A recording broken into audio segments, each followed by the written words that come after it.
Welcome to Media Empires, where we sit down with the most influential media creators right now to learn exactly how they built their empires. Our aim is to extract the secrets of top-tier podcasters, newsletter authors, and media creators who are breaking the old rules for media success. Whether you're looking to start your own empire or simply curious about the nuts and bolts behind media businesses, you'll find valuable insights and tactics in each episode. Grab your headphones, let's dive in. In this week's episode, I'm joined by Anthony Pompliano, founder of the Pomp Letter, together with Jesse Janae, host of In the Arena Pod, and Ryan Hudson, co-founder at Honey. In this conversation, we recorded live in Miami in 2022. We explore the intersection of modern media, building social and financial capital, and the rising trend of celebrity involvement in private equity.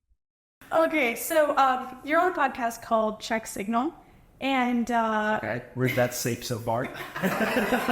safe.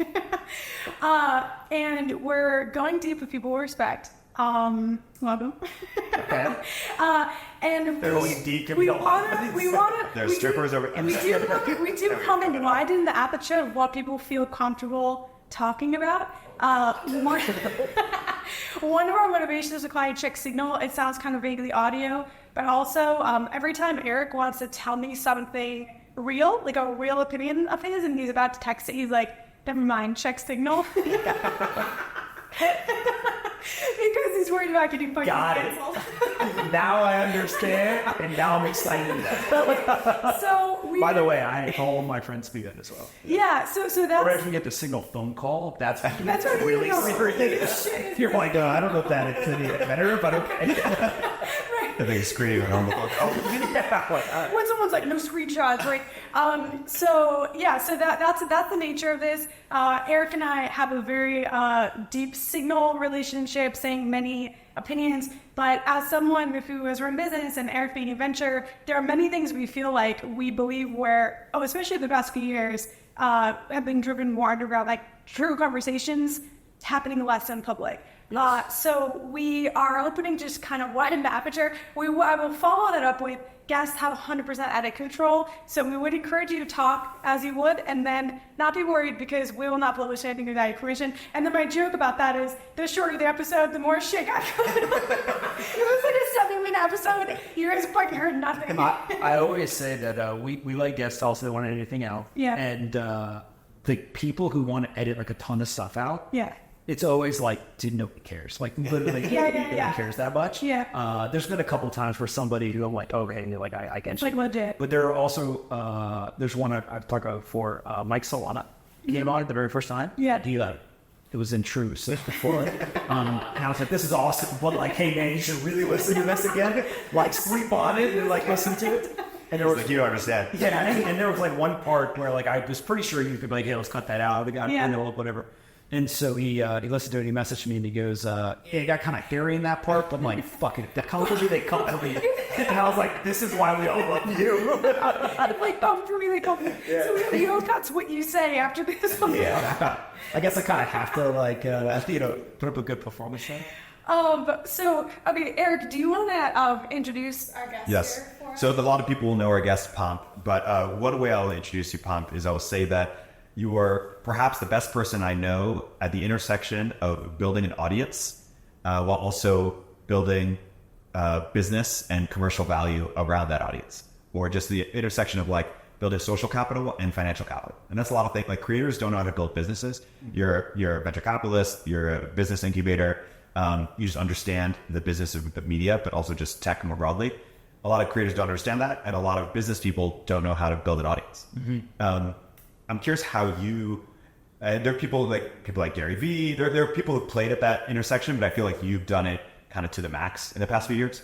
I'm curious how that resonates with you as a descriptor of your superpower, or what would you? Yeah, it's an interesting way to look at it, because I've always thought like most of the content creators don't want to be entrepreneurs, right? And whether they can or can't is almost beside the point. Like, they don't want to, they don't find it enjoyable. And then most of the entrepreneurs feel obligated to create content because they're like, well, my investors or my advisors or whoever said I should do this, or like I see somebody else on the internet, they have a big audience in this category, like maybe I could like do some of that as well. And to me, it's enjoyable, which I think is obviously a huge advantage. And I also find that it actually is more business than content. Like, if you look at it from a content perspective, we suck at content. Like, we break every rule on the content side. But it's because I think of it more as like, I'm just doing the shit that I want to do. It's the conversations, frankly, that like I would have in private. And then you figure out how to build businesses around it. And so most businesses build a product, then go find the customers. We just back into doing the opposite. But I also don't think you can like master plan it. Yeah. I have a friend that makes a whistle on that. And he said to me, he was like, you couldn't recreate this. And I was like, what do you mean? He was like, it's like a moment in time, right? Where just like things align, it works. You double down on the things that are working and like you kind of iterate your way. And I think a lot of businesses, they don't like to admit that, especially in the early days, but like, that's how you build a company, right? Maybe, or does the authenticity of it translate through whatever the medium of the day is. And it doesn't matter if it was in the early days of the Twitter or some other social networks or building a Clubhouse audience or whatever the flavor of the day is. Maybe it's just that authenticity that pierces through. Yeah, but most people, they run from like the crowd, right? And like, there's two things I tell everyone who's like, hey, I want to do this. I'm like, cool. Other than like, just don't start because like, you're not going to do it. Don't waste your time. And then the people are like, no, I still want to do it. I'm like, okay, let me pass the first test. But the two things I always say are like, one, you have to do it every day. Like this whole, in the beginning, if you're like, okay, I want to build a podcast today, unless you have some huge competitive advantage on like distribution or brand or the guest you come out of the gate with are like huge or whatever, it's really hard to break through. And you should get as many shots on goal as possible. So there's like this like persistence element to it. And the second is like, you just can't like literally you're going to say things and do things and somebody's going to get mad. You could tweet, once you have a big enough audience, you could tweet and be like, I like tacos. And someone will be like, racist, cancel, right? And you're like, Trump likes tacos too. I like literally, right? And so what you end up doing is like, I call it Twitter brain. Like once you reach a certain audience size, everyone goes to tweet something, stops, and does like the troll check. What am I about to say that could be trolled? And then they like edit it slightly. And it's like a craft.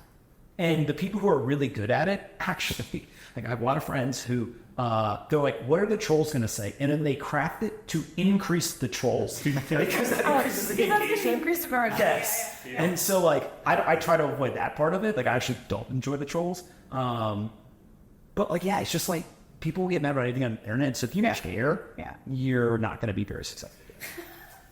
There's one sensibility where the best careers can't be reverse engineered, and that's what makes them so singular. But I'm curious, do you feel like you have a North Star, or sort of as you look at your career, like in the next decade, and you're looking to compound the things you're already doing, like what do you think you're working towards?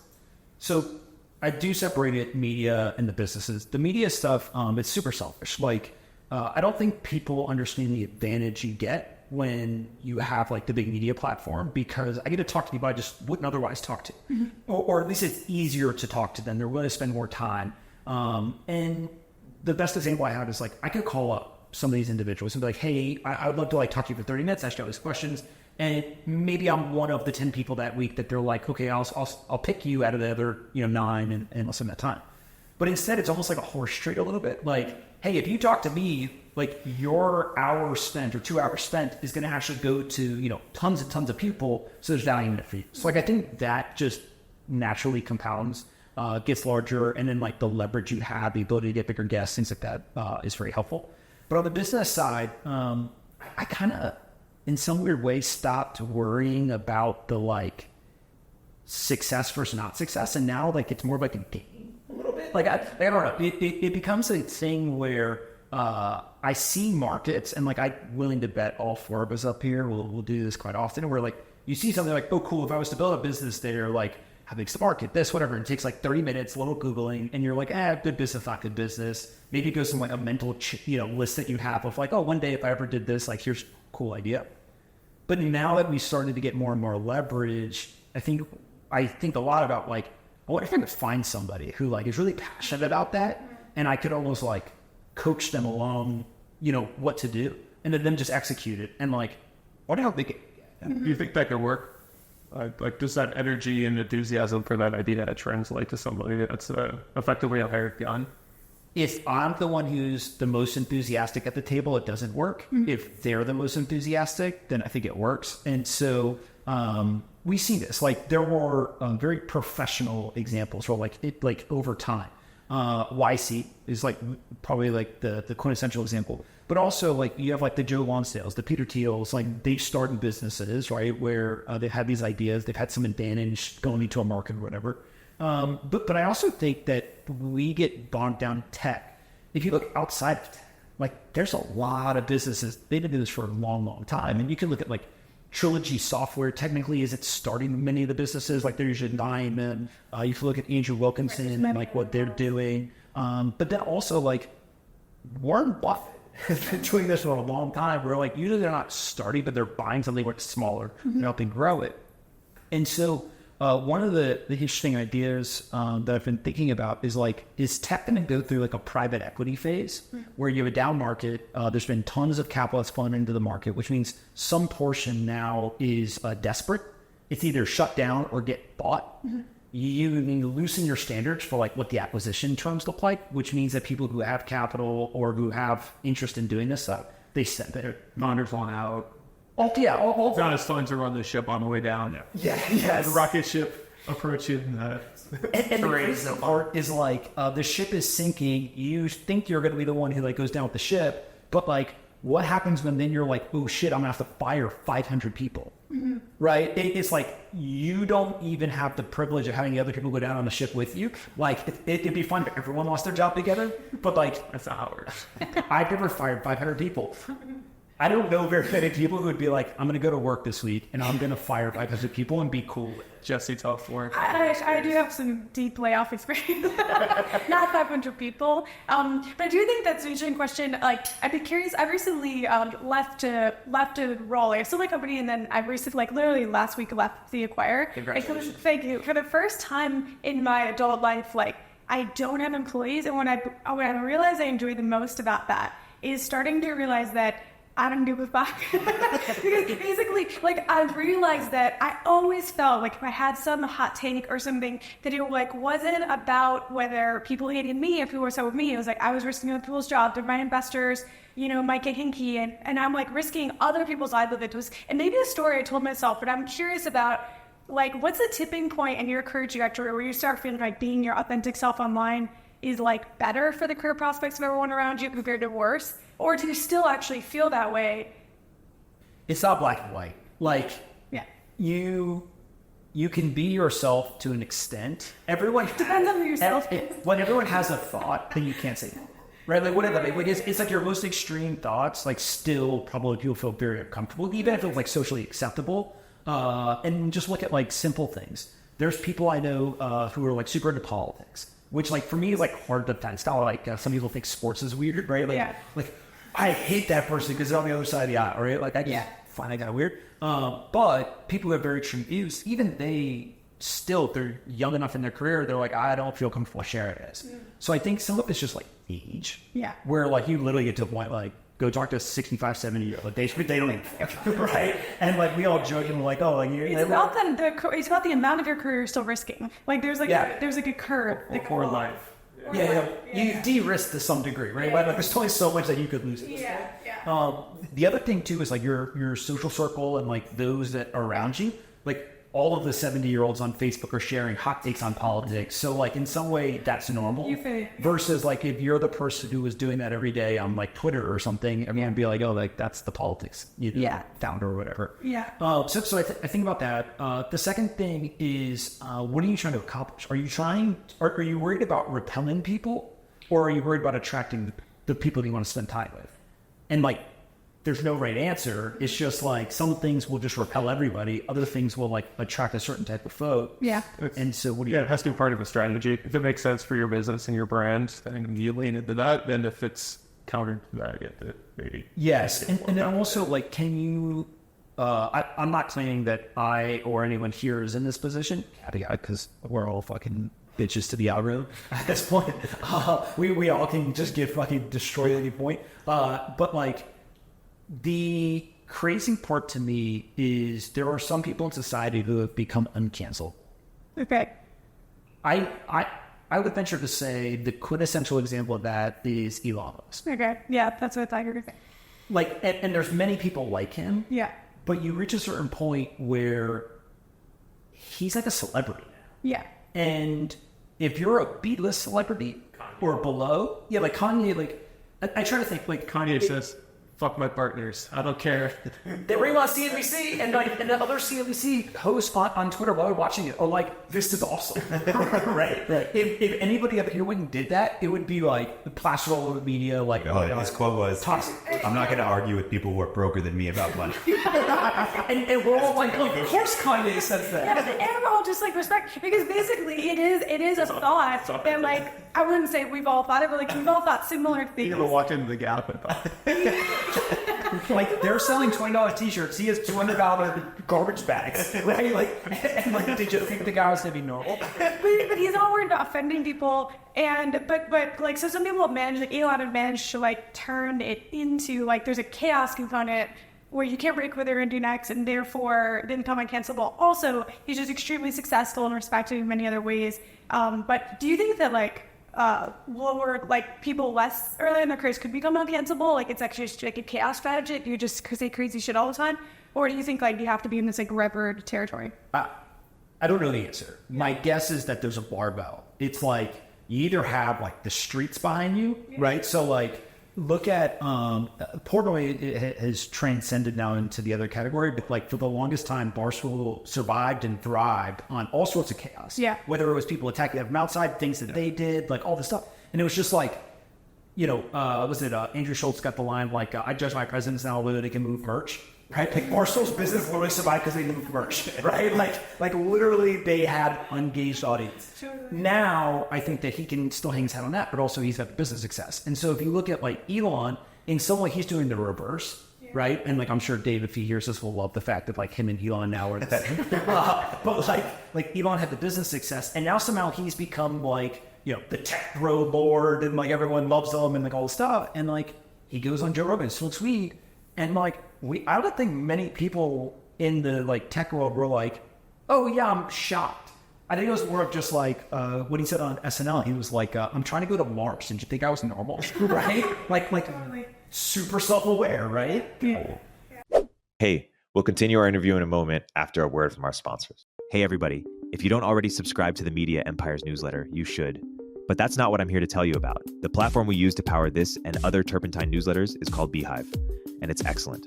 First of all, it was started by the same early team who helped build Morning Brew into a $75 million newsletter business. And they built Beehiiv to offer that same powerful functionality to anyone sending emails, from essayists to business owners. The platform is beautiful, their text editor is intuitive, and they help you scale your audience with custom growth features. Beehiiv has powerful tools to help you monetize your content. You can easily launch paid subscriptions or pursue an advertising model. The Beehiiv platform will even connect you to premium brands to sponsor your newsletter. Not only do we use them, but thousands of the top newsletters in the world also use them, like Milk Road, Blockworks, Newsletter Operator, and so many more. Beehiiv's founder hooked up Media Empires listeners with a sweet deal. Get 20% off for 3 months with code EMPIRES. Visit beehiiv.com, that's BEEHIIV.com, to get started. Hey everyone, Erik here. At Turpentine, we're building the first media outlet for tech people by tech people. We're the network behind the show you're listening to right now. We have a slate of hit shows across a range of topics and industries, from our AI and investing cluster of podcasts to shows that drive the conversation in tech with the most interesting thinkers, founders, investors, and influencers, like Econ 102 with Noah Smith. We're launching new shows every week, and we're looking for industry-leading sponsors. If you think that might be you and your company, email me at erik@turpentine.co. That's ERIK at turpentine.co, and let's partner together.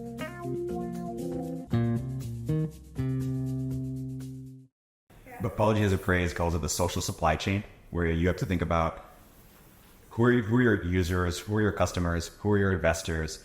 And what's happened in the last few years is that there's like, if you go against the mainstream, there are other paths you could take. So there are people like Joe Lonsdale, Peter Thiel built institutions where if you think like Solana thinks, or you think like Delian thinks, where you just say whatever you're actually thinking, and it's a contrarian view, there's institutions for you.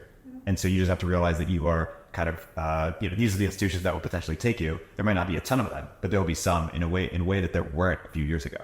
There's power in crowds, right? Because if you think about, we think in terms of like contrarian or consensus or whatever, but if you think in like the cultural wars, right? If everyone on one side believes A and only one person on the other side is willing to say B, that person gets absolutely steamrolled, canceled, like it's over. You can't stand up against the mob. Mm-hmm. But then when half of the room believes A and the other half believes B and they go at it, it's like entertainment for the rest of the internet, right? We're like, oh, got it. Like there's two factions. Mm-hmm. And so in some way, the people who end up getting canceled are the people who like stand by themselves, which is like a very weird concept because the whole point of like the contrarian is like they stand on their own. So in tech, you can do it because the risk like benefit analysis is more of like, do I make money or lose money? And then if it's a fund, it's like, well, do I make or lose money for my investors? Mm-hmm. The whole like culture war, censorship, like whatever we need like a new name for this, but like whatever this whole internet thing is, it's like people's livelihoods. And so just naturally like some portion of the population can't participate. You get some segmentation, I think, happening among beliefs. And when we were running the honey product, we had a strategy that was explicitly for everybody. And many times we had to go up against our own employees for the type of people that we sponsored.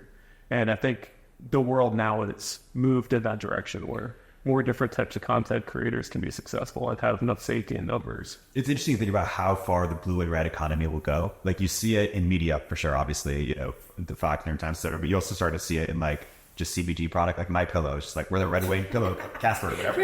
Like it's like I'm gonna do a right wing pillow. It's like so fucking funny. Maybe like commodity product, or just make it right wing. And then a bunch of people are like, I'm in for that. Yeah, exactly. But then also like Vivek Ramaswamy is doing like a right wing BlackRock, basically. And you can imagine like K through 12. Just there's a whole set of products, but to your point, they just split them up beliefs.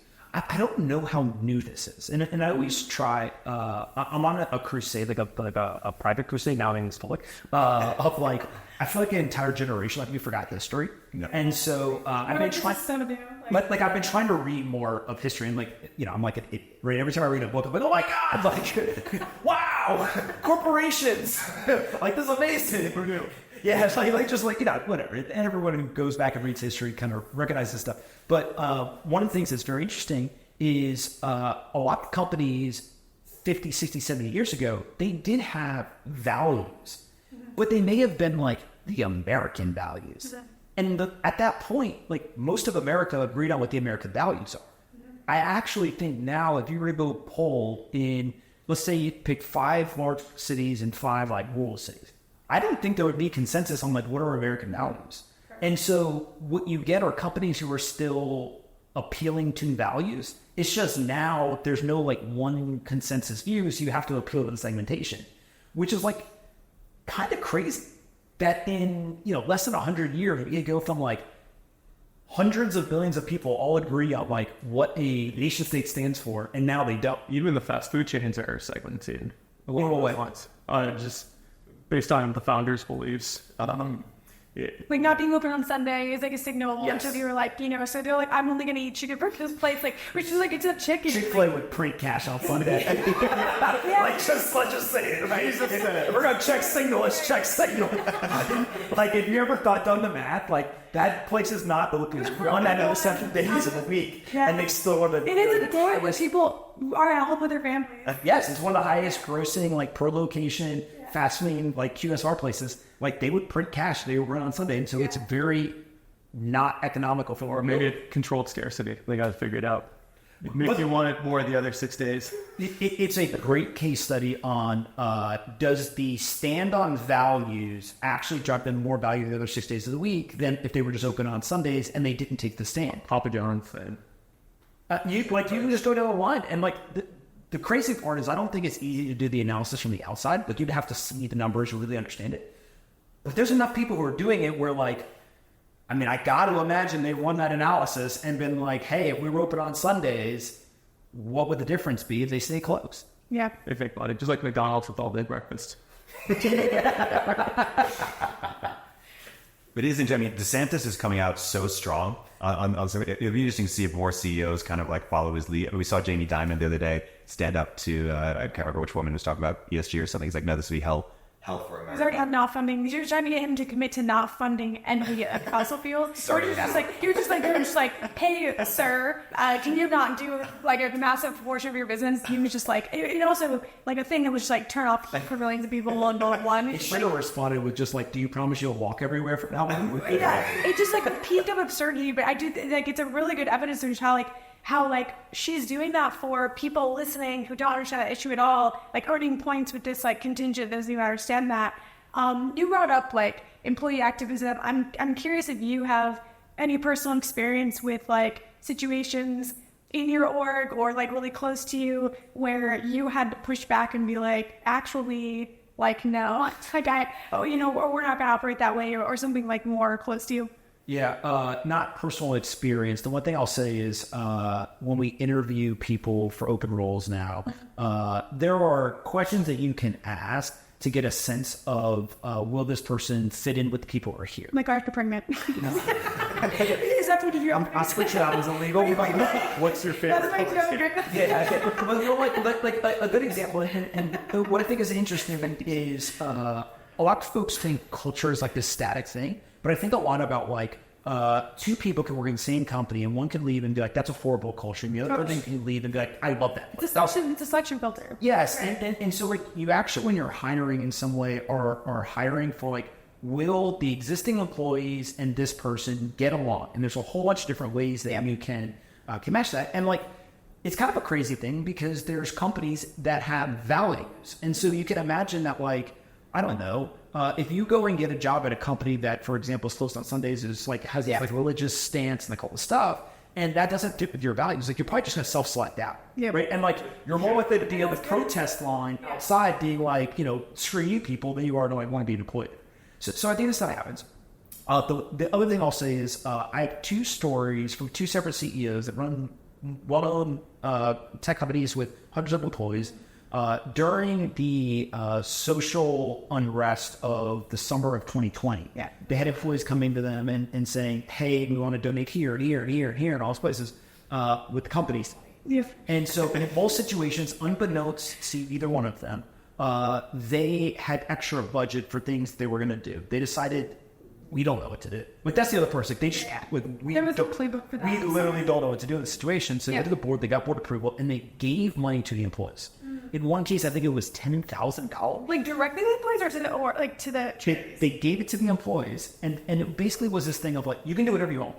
You can, you have to work at home and you need a standing desk, get it. You need help with rent, do that. If you need a gym membership, do that. If you want to donate the money, do that.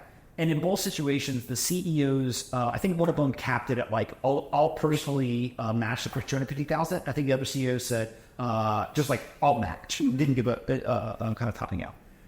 In one of the companies, 0 employees donated the money.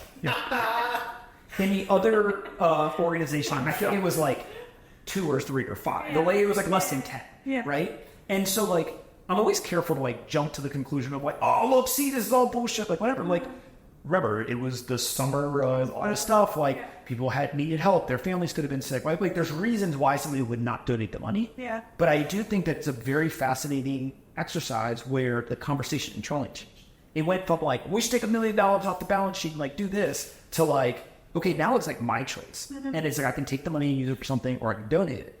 And I think that's where CEOs are going to start getting to. It's just like, hey, I'm not going to play this game of like, I guessed, and if I guess right, then like everyone celebrates and I'm a hero. If I guess wrong, then like I get canceled. It doesn't even matter if I guess, it's never enough is the issue. But the numbers don't mean anything in the context of a company making however many millions, tens of millions, billions of dollars. There's no amount of money that a person would comprehend as enough. It was like Excel. This was.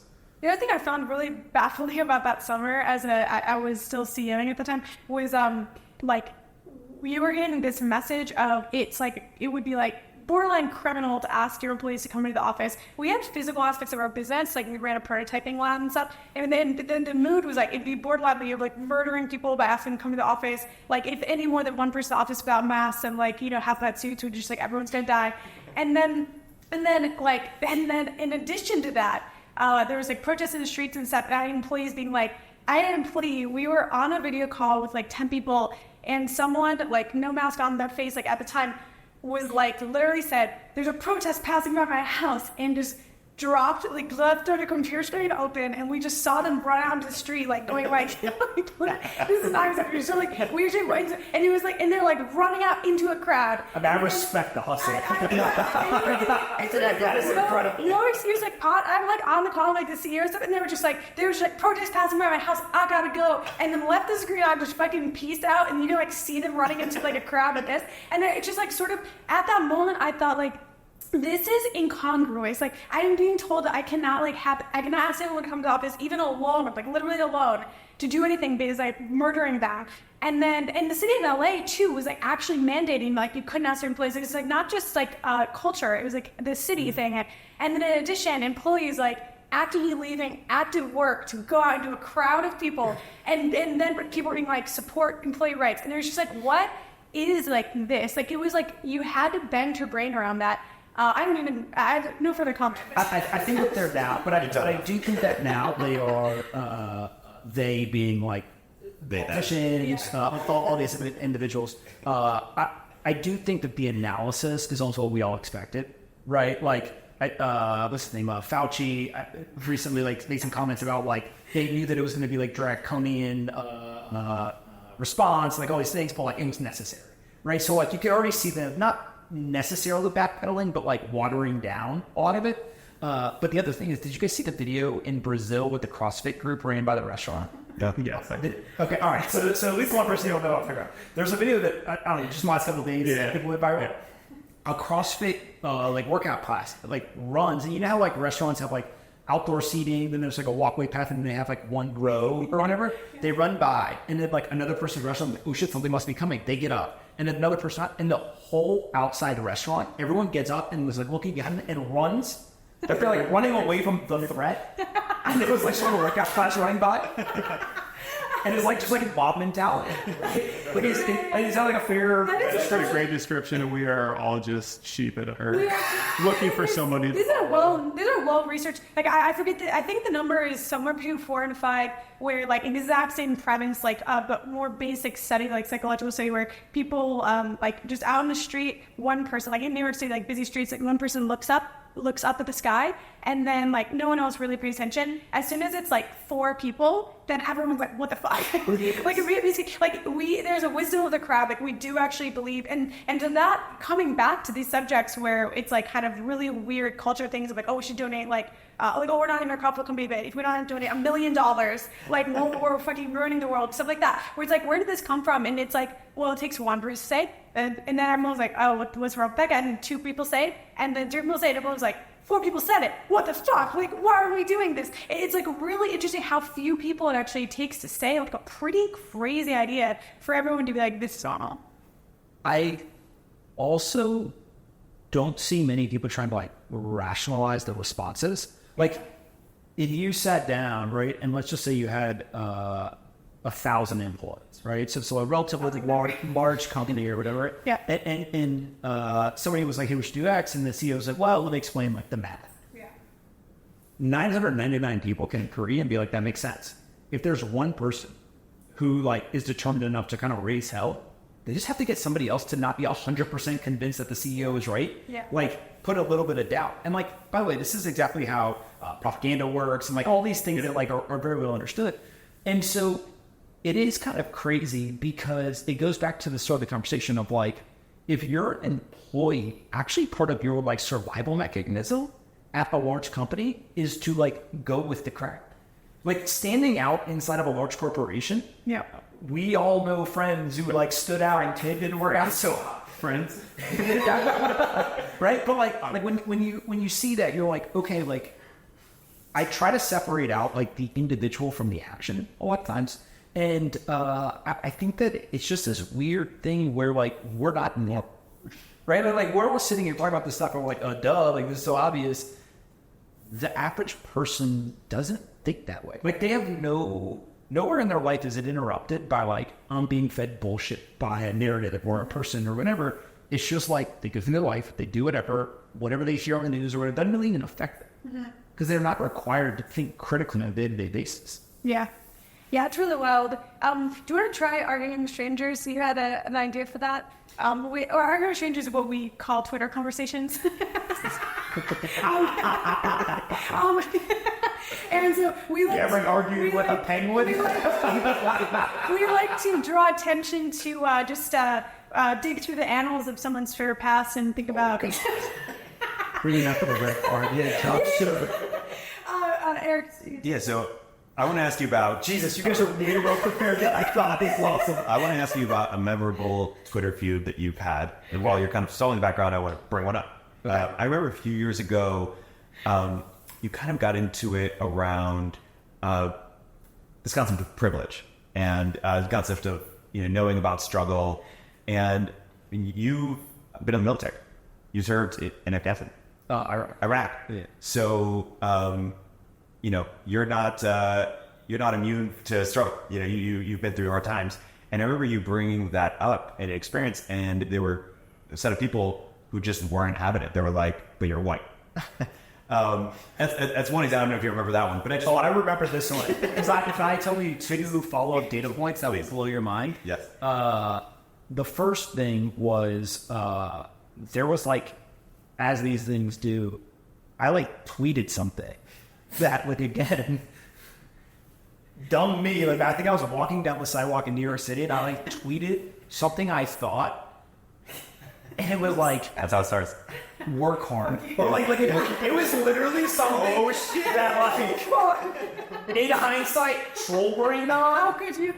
That was I was a moron.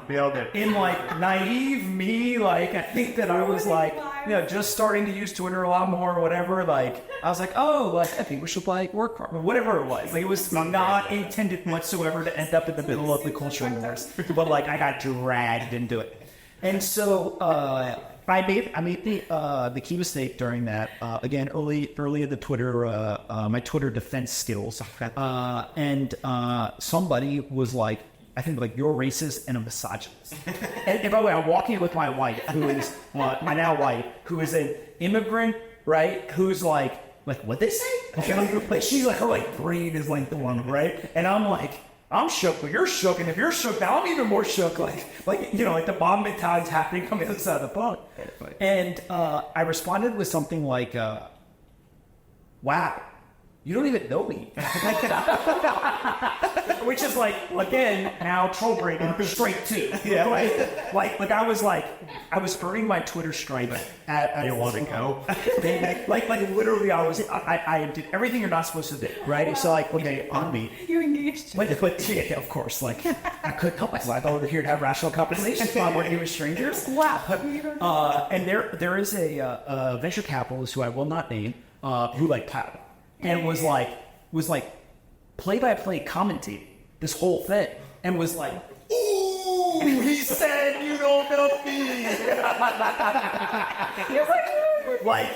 Quote tweets, the whole thing, right? And I was holy shit, I don't even know this person either. Am I going to say that? That didn't go so hot 5 minutes ago.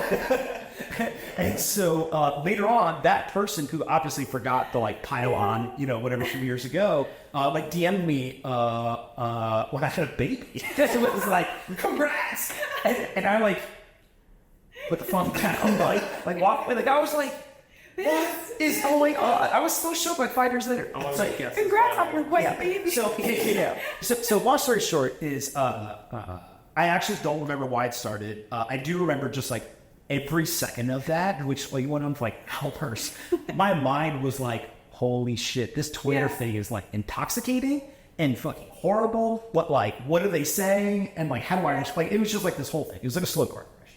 But what I did learn through all of that is, I think, two things. One, man, is it easy to judge people you don't know on the internet. And so, I think that you have to go through those types of things to understand, when you see somebody else piling on. A lot of times now, I'll, message people privately, and I'll just say something hey, I see you're getting shit, tomorrow's a new day. Yeah. And it's not always, super serious stuff, but it's just once you've been there, you do realize like it sucks, right? And whether you deserve to be there or not, some people deserve, some people don't, whatever. There you guys go. And I'm happy.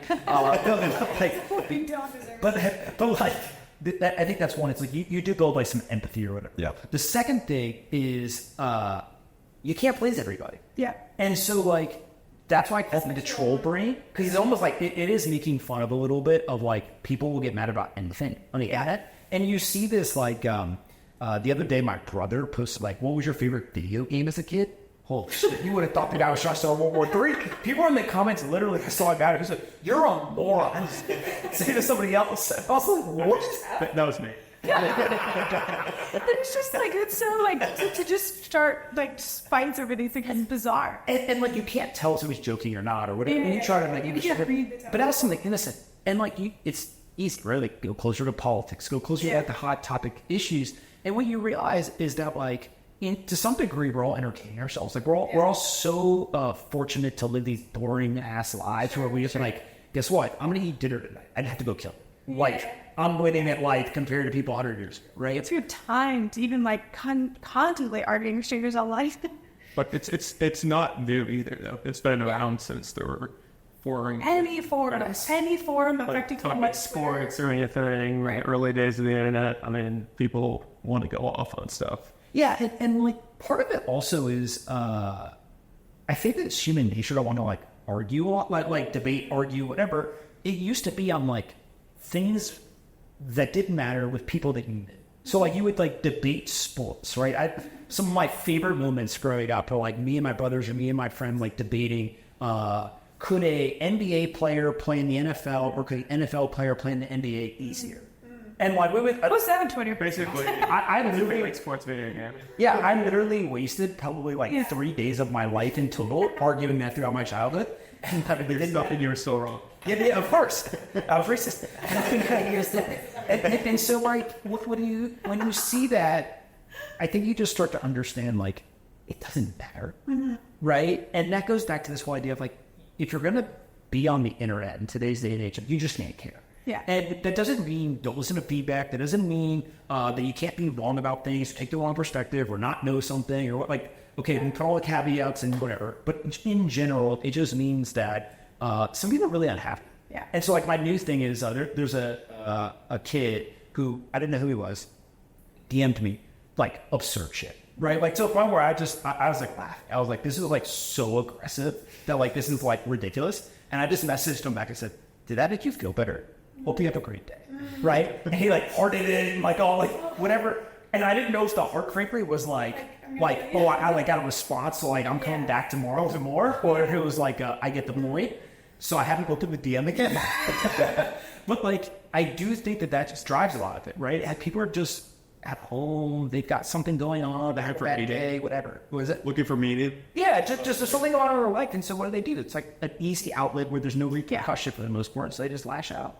Okay, that brings me to something else. So something we like to try to ask someone about like a little area of the world where they have some perspective that like we might not, or just like no person might not.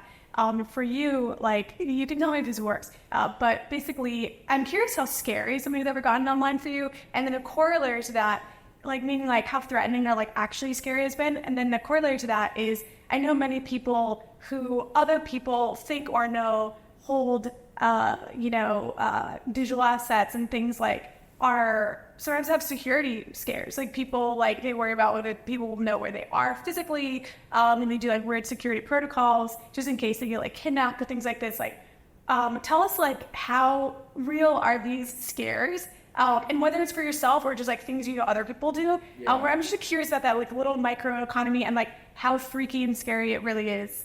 So I think there's varying degrees of seriousness to it. Yeah. I think that the extremes of the market pull out some of the severity. So like extreme bull markets or extreme bear markets, like that's what people forget is that people are like, oh, when it's all up, like that's when this all happens. Like there's a lot of shit that happens actually on the other side. Yeah. I know a lot of people who have various security measures, all the way from literally armed guards with them at all times and that's not unique, I think, to crypto. Like there's many people that we all know who are venture capitalists or CEOs or whatever same thing, to where they live, when they move, like all these things. And what is a little unique, I think, is it depends on how public you are. So in some way, like the more public you are, the less of a target. In other situations, like the more public you are, the more of a target you are. So like there's like best practices maybe. I won't share a photo anymore of a place that I am if I'm still If you're still there. So like if I'm at like a restaurant or something, like I won't post anything. I don't even post stuff in general as much as I used to. We'll wait till later. I'll wait till like the next day and then I'll post it. And like literally the only reason why is one time in Miami, I took a photo. I was at a pizza place, Mr. One, amazing pizza. And I posted it. And 20 minutes later, a dude walked up to the window, sitting right next to the window and with my back to it. He walked up, he knocked, and he held up his phone, and on his notes, he was like, big fan or something. So like, positive interaction, I almost fucking had a heart attack. I was like, and then I connected, I was like, holy shit. And it was like some young kid who like probably lived, a apartment building right down the street or whatever. But it was like, thank God I got like The warning. The like look into this issue from somebody who was like positive, right? Yeah. The other thing that we had at a old office that we had in Miami, we had moved. It was on the first floor, and I publicly said the address at one point. The next day, multiple people just walked in on the first floor, and they were like, "Oh, I'm here to see Pomp." And people were like, "Do you have a meeting? Like, who are you?" Yeah. I'm like, no, I just like wrote this with the address. I just figured he was here. And like the problem was there's only one way to get out of the office. Like there's only one door. So like I was like, all right. So then we started locking the door and like you just like slow doors and this stuff. And then the other thing too is just like I probably have an advantage and and how to use a gun. Yeah. Right? Like I kind of play out how much you're going. Jumping in the play here. At some degree, like you already do certain things, right? Because you're like used to that role. But I frankly am a very small fish in this like much bigger pond where I know some guys who have had very serious scares. And Any like actual kidnapping, is that like a real thing? Like people are like, because of the nature of it, like, oh, I can get you private keys and stuff if I just like happy, like just really like max scary, or is that just like we never hear the stories because you never. I think there's 3 security measurements that most people do, and then from a risk standpoint, I think foreign countries are worse than the U.S. just by nature. And then I think the other thing is actually most of the situations I've heard of, and I need to read about them in the media, frankly, because it gets to a certain point of kind of severity, is they're not going after well-known people, they're not going after people you've never heard of. It's like a middle tier, because those are the people who like, they like don't think that anyone even knows if they own crypto or whatever. Like it's like all the year minutes. They don't. It's just like us in our car. Like Yes. it's like no one fucking cares that we're like we have a car now. Yes, it's, you guys can tell us there if you want. No, it's fine. We were vulnerable. We were in the middle. Yeah, and so I think that's one thing. But the 3 security measures I would say is like 1, there's like a physical component. 2, and this is like just like a best practice, is like multi-sig, multiple locations, like just self-custody the assets in a really unique way. Yep. And then the third thing, frankly, is I see a lot of people on the internet like saying wild shit, like where they keep stuff or how much they have, or like what, and I'm just like, well, you're like noob here, right? Like just like pretty dumb stuff. And so for me, because I'm so public about everything, I even take it a step further. Like we have other security measures in place, time delays, and like all these different things that if somebody literally walked in here right now, put a gun to my head and was like, send me Bitcoin, I could do it. Yeah. And so in some way, that's good. Yeah. On the other side, you look at it, you're like, man, like you kind of miss out. Like I would love to just like go to the coffee shop and be like, hey, here's a little bit of Bitcoin. And so like you almost have like the Bitcoin you own, and then you have like a little like test of ash, right? Like to like kind of play. Yeah. I was just curious because I think it's like we're entering, like this whole new world, like just creates a new set of opportunities and a new set of scary things, and just like we all like have had to get used to traditional money, like it's just a new set of problems. only way to lose. How do we lose fucking money? Right. There's always new ways. I don't have any Bitcoin to worry about because somebody stole all mine from Mount Gods back in the day. Well, one of the business ideas that I think is very interesting, you have to find the right people to do it. It's like a new age security firm. And like there was like the Blackwaters of the world who went and did like foreign. People want to help me categorize it. CIA assassination program. And so like there was that which was like very much like wartime, kind of defense contractor work. Then you obviously have like the Andurils of the world, all tech-based, still in the military. You do have actually in places like New York, LA, San Francisco, Dallas, Miami, like what I'll call like almost like small business security firms. So they'll provide security for a party or for a person's home. Maybe they'll do like some of the executive security stuff if like an executive is coming into town and they need security for the day or something like that. But just like most small businesses in America, like they're super antiquated.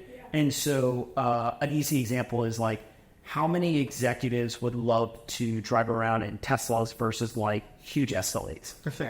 Right? Which sounds stupid, but like actually a lot of them. Yeah. And so you like, okay, how many of them want to be followed around by like the Hulk versus just like a normal looking guy who's got a gun and is like trained?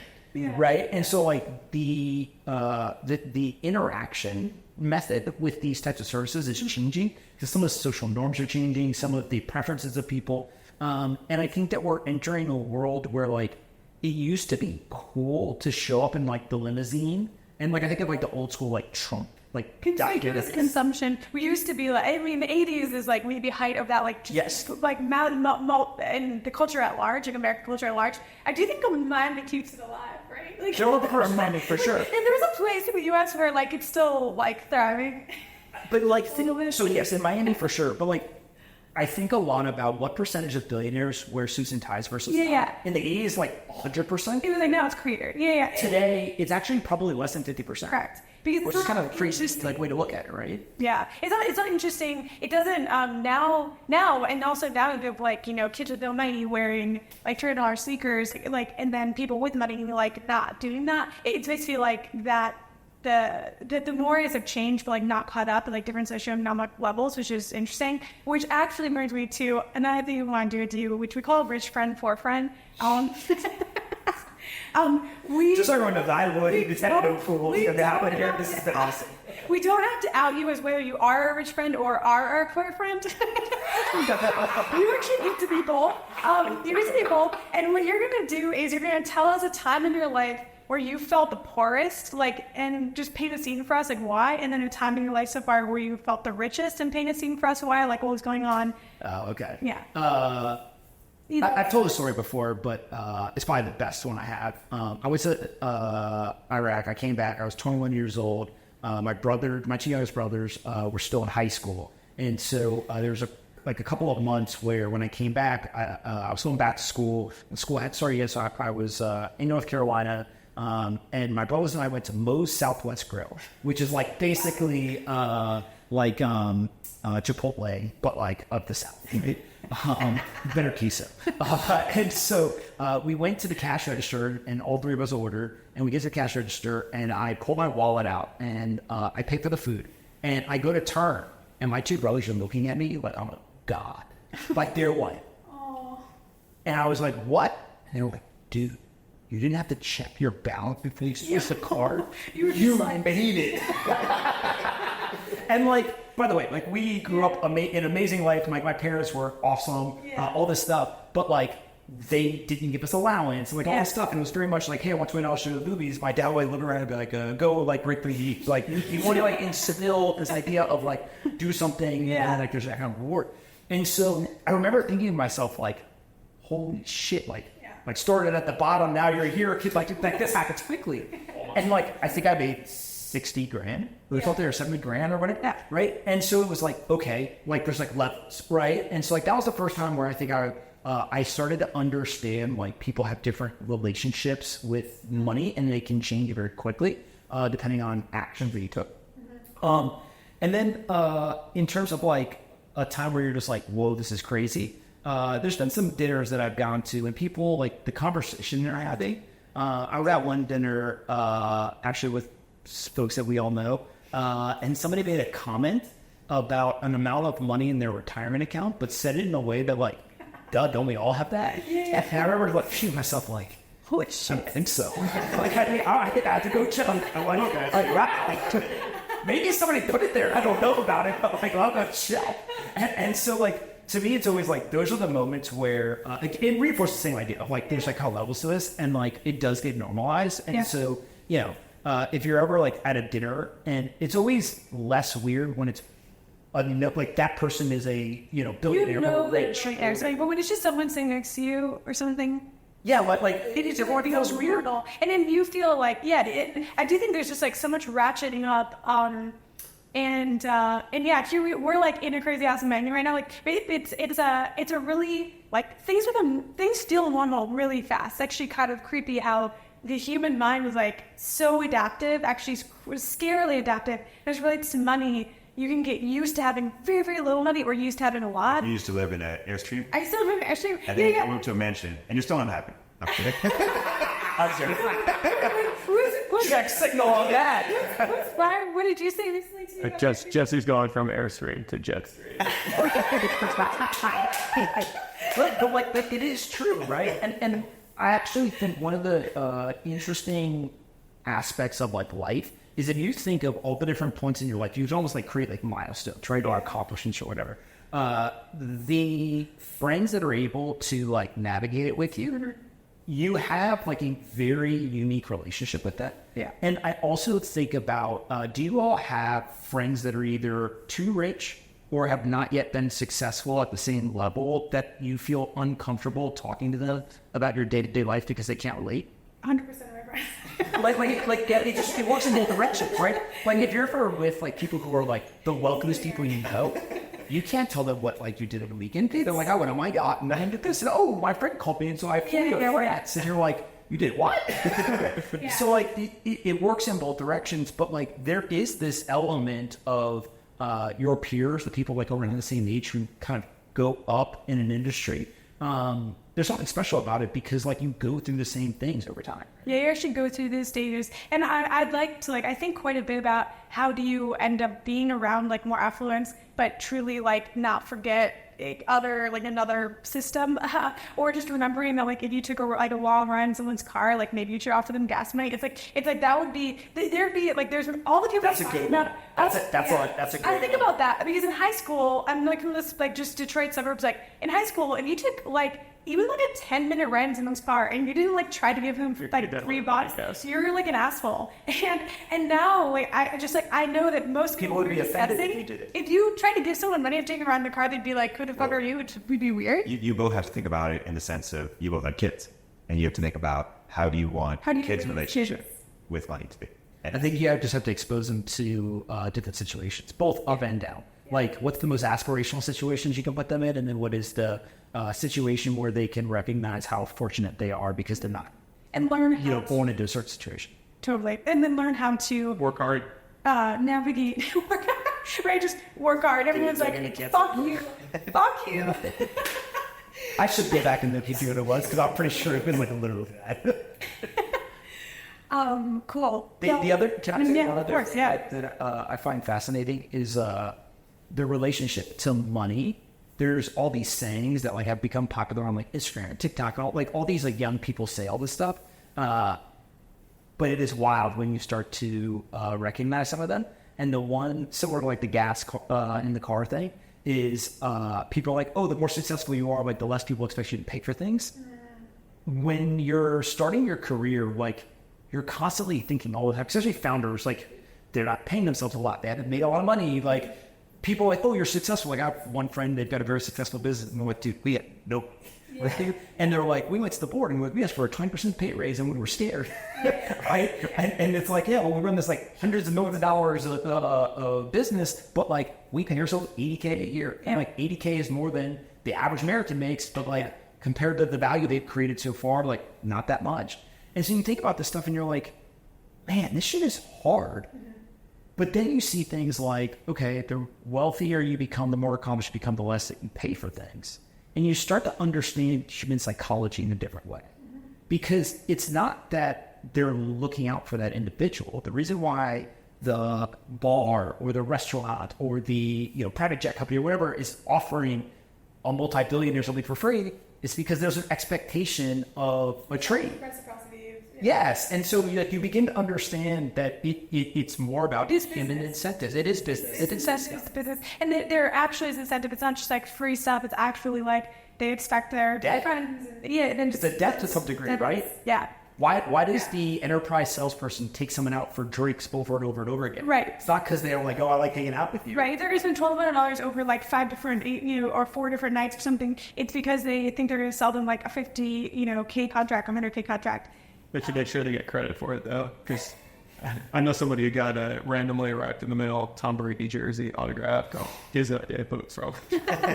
Wow. I lived with a kid who I was in my mid-20s in San Francisco. He worked at IBM. He was a sales guy. And the first time I realized that like big companies were complete rackets to some degree was I was leaving the house to go to work, and I was like, oh, guy, we got to do all this stuff. Like, we got so much work to do. And he literally woke up, and I've heard him be like, nice. And he like yelled it, and I was like, what happened, man? And he was like, so-and-so's up in my territory, so I got a commission.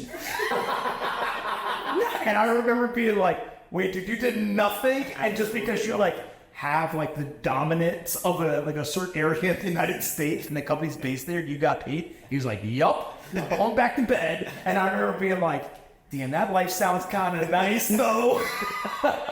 So, like, I do think there's pluses. That's the American dream. Yeah, I mean, like that. The new American dream. When you said the 80K thing with the founder, like that in my mind, when we first raised money, where it was like $1.5 million C round, 2015. And you're rich. Like you had 1.8. You're mega. Okay, so and before that, we were in a bootstrap business, and we would like pay ourselves kind of like as we could, in like the net amounts that we were end up paying, like super scrappy, like not a lot. When we got funding, like at the end of our first like meeting with this core investor, they were like, oh, one more thing, like, what are you gonna pay yourselves? Like, what's the salary to yourselves? Like, we just want to know, blah blah. And we were like 80K. And we were like waiting for the shoe to drop. And then I'll never forget what the investor said back, because he said, "Oh, cool, because you want moral high ground with your employees."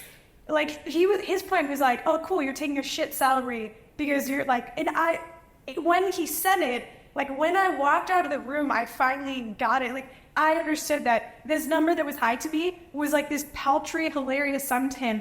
And like it was all sunk in for me as I walked out of the room, but like his automatic reaction was like, "Oh, you want the moral high ground as you hire like more Swiss people." It's just like it just blew my mind. Like it's just the impasse of the media. What do you all? How do you have that conversation with founders? Like when they have I'm very interested in like what founder advice they get, and I'm wondering if we all say the similar things or different things. I kind of advise based on like burn, like meaning that I think it's appropriate to pay yourself different amounts based on how the company is doing and based on the burn. So like I don't subscribe to like seed stage company like 100 to 120 or ratchet up. I think that there's a certain amount of ratcheting up that's normal, but I think it has more to do with like it is not appropriate at any time for your company to like have 6 months runway and you to like be making 200K or whatever. It's sort of like it just like you always have to have like a appropriate salary for like your company's burn and success. Like profitable company, I start feeling like it's not my even job to fucking weigh in. Like if it's egregious, I'm gonna say something, but you do you. So I think of it that way. I think as a founder or as an investor, you just care that you're aligned with the founder and that when they're making big money, you're making big money. And so I think alignment with burn is great. I also think at the same time, you want to make sure that they're sufficiently covering their expenses so they don't have to worry about it. Yeah. So if they're a parent and they can get a nanny or something like that's a huge upload or whatever it is. So you want to be aligned with the founder, and the founder having like all in on the business, but they don't have to worry about other things. So if they pay for that'd be great.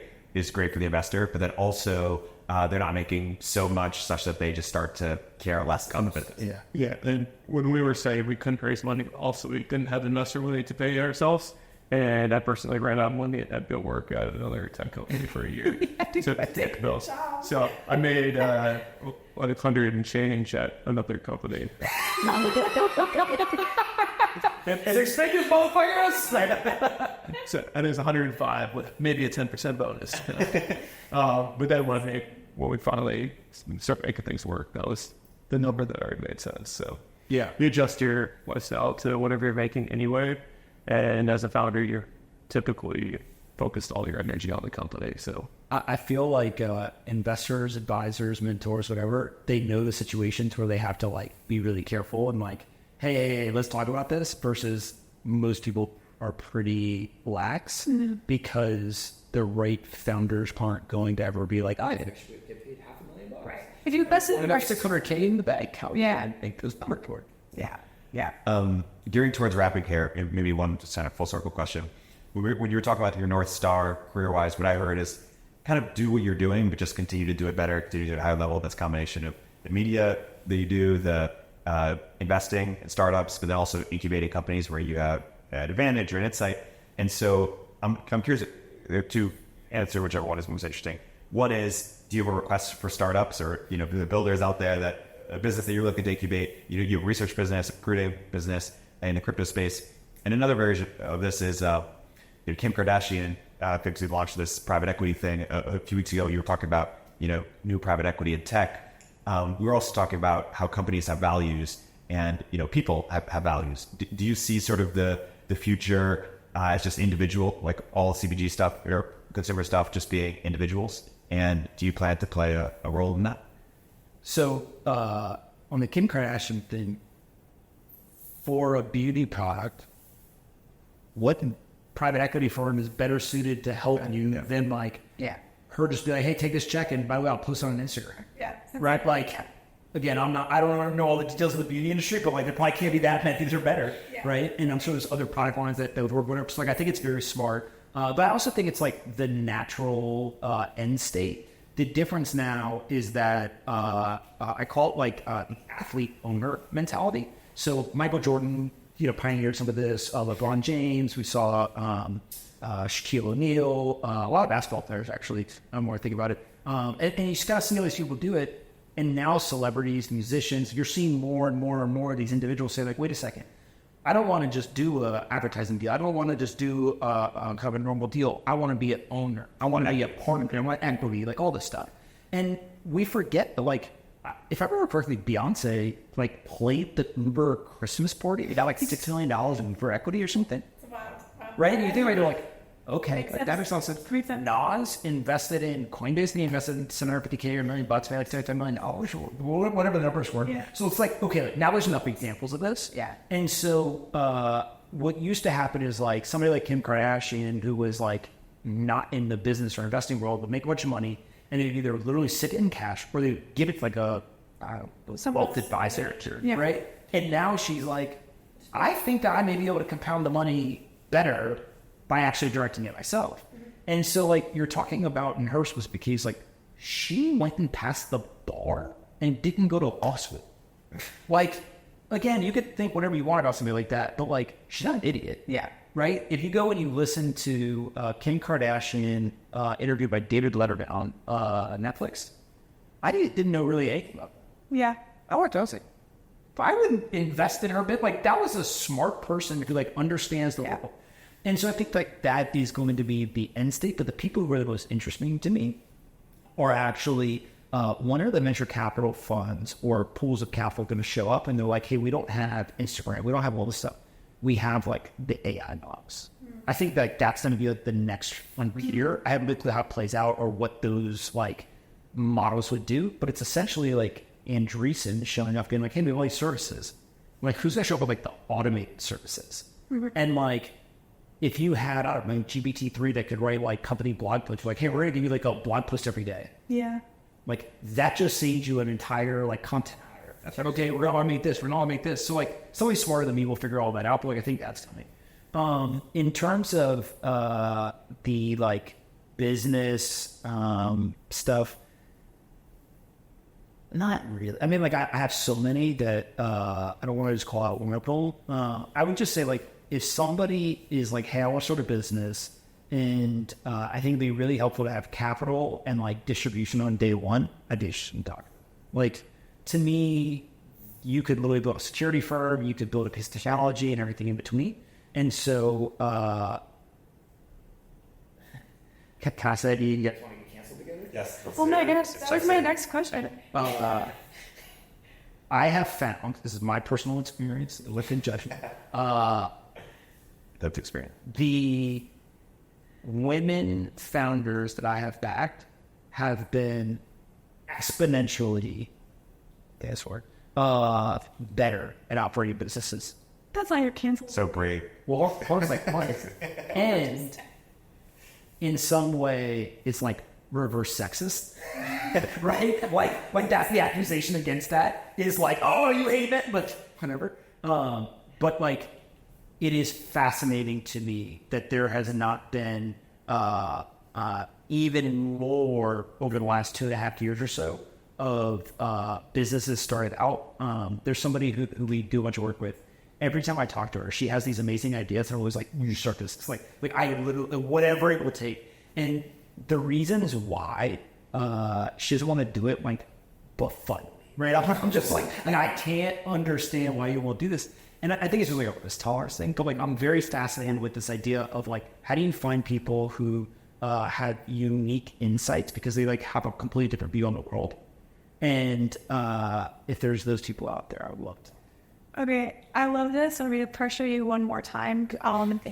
See, like, this one is the one we I take the don't whole think line swing. supporting women is going to get you canceled. You got it. You're like, I love women in business. Here's my concern. no, I think you'll be very surprised because Really? because here's I'll cancel you. yeah. Fuck you. But here's the whole thing is that like it only gets at this question of like every individual person has their strengths and weaknesses, and we're entering into a world where like that has somehow become taboo. We can't even, you literally can't even discuss it. Right. Like somebody will be offended. They're Even like, what do you acknowledging- mean? What do you mean that in your portfolio you have seen a trend? Right. Oh yeah, and even acknowledging the differences is like now like totally taboo. So I think that's fair. I'll give it to you. But so I'll just push forward. Trust me, I am prepared.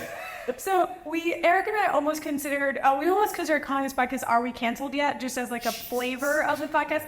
But instead of that, we went to but if there was a view you hold that is the most likely to get you canceled over the next 10 years, just like what is the edge shape of you? What's most likely to get you pushed over the edge? Now, something you're passionate about, or something that you wish you. I'm not even passionate about it. It just pisses people off, so I think it's hilarious. I don't think that there is compelling evidence that climate change is caused exclusively by shower talk. Okay, man, we're done. And it's not from a, I think there's a very specific distinction between is temperature changing and why is temperature changing, which of course on the internet, no nuance is allowed. So anyone who says, I see the temperature changing, why is that happening? I'm unconvinced or whatever, they get canceled because they're economists. That's separate because I think actually the people who I've heard who have had questions or wants to do experience, I'm talking professors at universities that I've had on a podcast that I've talked to them. And one of them had a fantastic point. He was like, there are people who have theories, they run tests, those tests do not prove their theory. And they keep doing this over and over and over again, and they can't figure out exactly what it is. So naturally what they do is they're just like humans would do.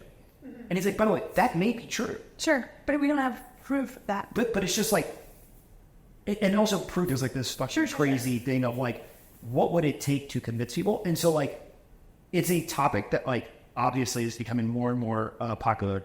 The thing that scared the shit out of me about all this is, I think it was Fox News, and I think maybe MSNBC said the same thing, that they're all going to push into like competition with the Weather Channel. Like they're not doing that because they want to argue over like, is it 81 or 8? They're doing it because like, that's the next like political grade. There was a Fox Weather channel I saw today scrolling to get hurricane updates. So it exists. They're investing money, hundreds of millions of dollars into like new competition to the Weather Channel. My question would be, does it matter if we're causing it or not? Like, Yeah, well, ultimately, shouldn't we just build more resilient systems anyway? Like, let's focus on the impact. Focus on the solution. Let's just focus on the blame. So like, yes, like that would be like the next part of it. But like the premise is that the mainstream argument is that like this is human caused climate change. And I think that part of it is like, okay, if that premise is true, then there's like a whole bunch of what do we do? Should we care? I think all this stuff. But like, I always say that like there's like a critical thinking crisis in America, part of the world. And the internet has both been amazing because it's helped us all learn, but it also has completely stripped nuance and like critical thinking out of most people's kind of daily lives. And so like, there may be evidence, but like the evidence that I seen get shown is very like kind of surface level stuff.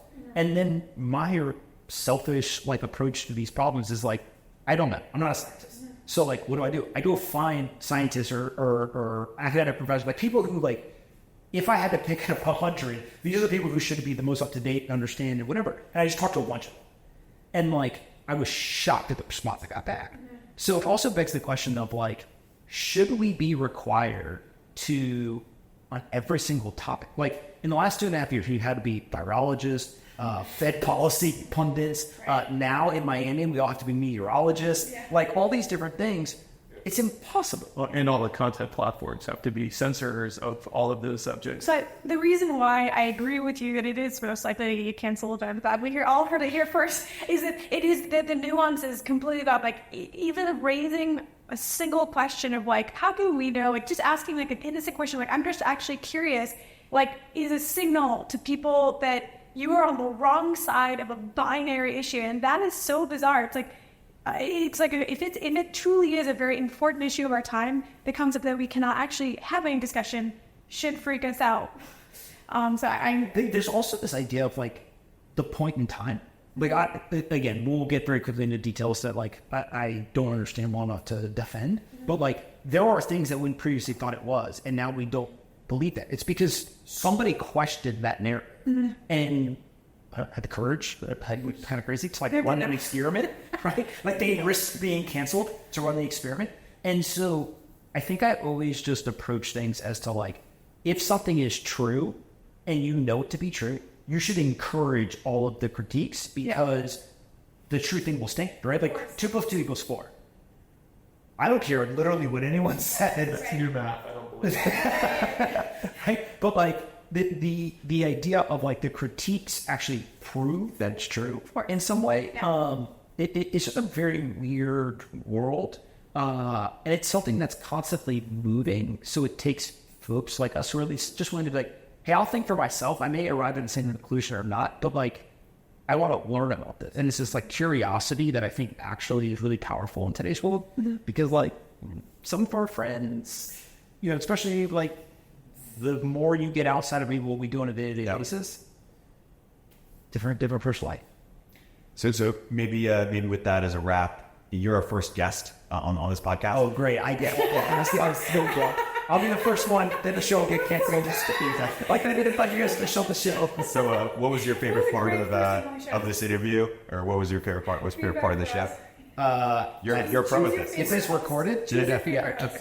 Let's choose a favorite. Except